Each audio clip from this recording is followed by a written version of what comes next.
Jallat Xitoy yana 7 Uyg'urni töhmet bilan o'limga hukm qildi. Sharqi Turkistonning Qashqar shahrida Xitoy jallat so'zchilari 7 Uyg'urni terrorlik gumondori degan batnom bilan o'limga hukm qildi. Anatoliya axborotining bugungi xabariga qaraganda, Qashqarning atalmish sud mahkamasi tarafidan o'limga hukm qilingan 7 nafar Uyg'ur haqida Xitoyning Markaziy sud mahkamasi tarafidan o'lim jazosini ijro qilish tasdiqnomasi tushirilganligi bildirildi. Bu 7 Uyg'urni Xitoylar 2008 yili 6 oydan 2009 yili 10 oygacha bo'lgan oraliqda terrorlik harakat qilish uchun pul yiqqan degan tuhmatlar bilan jinoyat ortgan. Xitoy sud mahkamasi yana bu 7 nafar Uyg'urni o'tgan yili ayrim 3 voqeada jinoyat ishlaganligini da'vo qilgan. Kommunist Xitoy diktator jallatlari bu 7 nafar Uyg'ur haqida to'liq ma'lumot bermagan. Bu 7 Uyg'ur qarindishimiz haqida izlanib, keyingi programmalarimizda tafsiliy ma'lumot beramiz.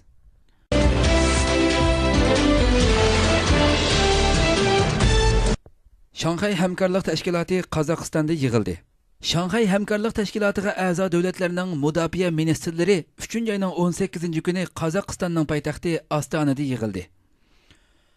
Qirg'iziston davlat axborotining xabariga qaraganda, Qozog'iston tashqi ishlar ministrligining vakili Asqar Abdurahmonov Shanxay hamkorlik tashkilotiga a'zo davlatlardan Rossiya, Xitoy, Qozog'iston, O'zbekiston, Qirg'iziston va Tojikistonning mudofaa ministrlarining 2011-yili 3-oyning 18-kuni Qozog'istonning poytaxti Ostonada yig'ilganligini bildirgan.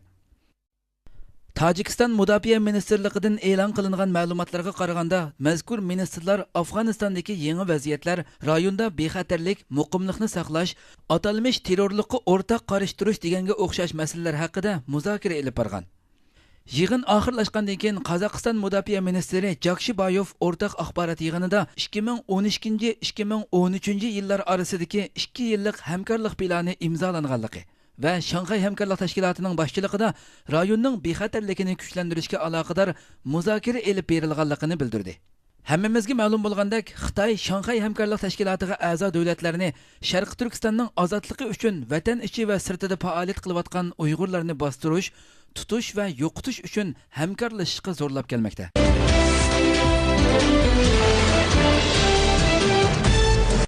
Xitoy Gmailni chekladi. Dunyoning eng chong izlash tori Google bugun bayonot e'lon qilib, Xitoy doiralarining Google ilxat qo'llanishni cheklaganligini bildirdi. Ko'p sonda tor qo'llanuvchilarning shikoyat qilishi bilan elib berilgan tekshirish natijasida Gmailda bir texnikalik masala yo'qligini, masalaning o'zlari tarafdan emas, balki Xitoy doiralari tarafdan paydo bo'layotganligini bildirdi. Google ilxat qo'llanuvchilar yaqinqi 2 haftadan buyon Google ilxat adreslarini echishda va xat yo'llashda qiyinchilikqa uchraganligi haqida Google shirkatiga shikoyat qilgan. Xitoy uzun zamondan beri dunyoga mashhur YouTube, Facebook va Twitter qatorliq tor bekatlarini cheklab kelyapti. Bo'libmi O'rta Sharqdagi erkinlik harakatlari yuz bergandan buyon Xitoy diktator doiralarining xalqaroliq tor bekatlarini cheklash, to'sish va kuzatish harakatlari ko'paygan.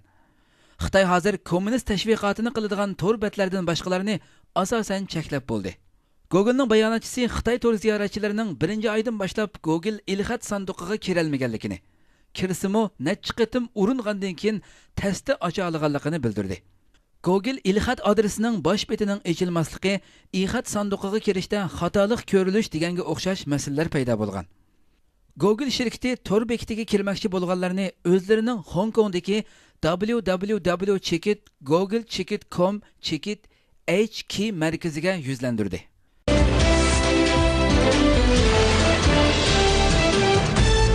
Yamandagi namoyishda o'lganlarning soni 52 ga yetdi. Yamandagi namoyishda o'lganlarning soni 52 ga yetdi. Yaman prezidenti Abdullah Salih O'qituvchi partiyalar ittifoqi o'ttirg'a qo'ygan vazifadan tinchlik bilan iste'fo berish loyihasiga 23 mart ma'qul bo'lgan va bu yilning oxirida vazifasini o'tkazib berishga qo'shilgan. Yaman hukumat agentligining prezident mahkamasi amaldorining so'zini naql qilishicha, Salih O'qituvchi partiyalar ittifoqining necha hafta ilgari o'ttirg'a qo'ygan tangshash taklifini qabul qilgan. Hamda o'ttirdagi yarashtiruvchi odam orqali bu fikrni o'qituvchi partiyalar ittifoqiga yetkazgan. Bu orqali davlat ichidagi siyosiy qatmanlikni pasaytmoqchi bo'lgan. Buningdan ilgari Salih bu loyihani keskin rad qilgan edi. Xabarda deyilishicha, bu loyihada Salihning 2011-yilning oxirida vazifasidan ayrilish, birlashma hukumat qurish, yangi asosiy qonun turg'izish, saylam qonunini qaytadan o'zgartirish hamda ovoz berish va saylam komiteti qurish qatorliqlarni o'z ichiga oladi ekan. O'qituvchi partiyalar ittifoqi shu kuni Salihning bu loyihani qabul qilishining bak kechikib ketganligini bildirgan. O'qituvchilar ittifoqi Salihning darhol vazifasidan ayrilishida ching turgan.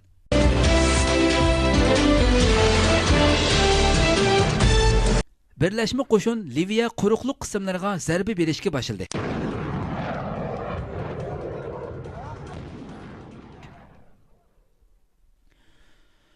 Amerika armiyasining yuqori darajalik amaldori 23 mart Beshburjaklik binodagi axborot e'lon qilish yig'inida deyishicha, uchishni cheklash rayonining Liviyada ta'sis qilinishiga ergashib, ko'p davlat qo'shinlari kuchini markazlashtirib, Liviya hukumatining quruqliq qismlariga zarba berishni boshlagan. Liviyaga harbiy zarba berish Birlashma qo'mondonlik shtabining generali telefon orqali Liviyadagi uchish cheklangan rayonning Liviyaning butkul dengiz rayonini qoplaganligini, Liviya havo armiyasining zo'r darajada ojizlab ketganligini, o'tgan 24 soat ichida Liviya aeroplanlarining uchmaganligini aytgan. Shimoliy Atlantik akti tashkiloti 22 mart Liviyaga qoral to'shishni cheklash ishida o'rtoqlik hosil qildi.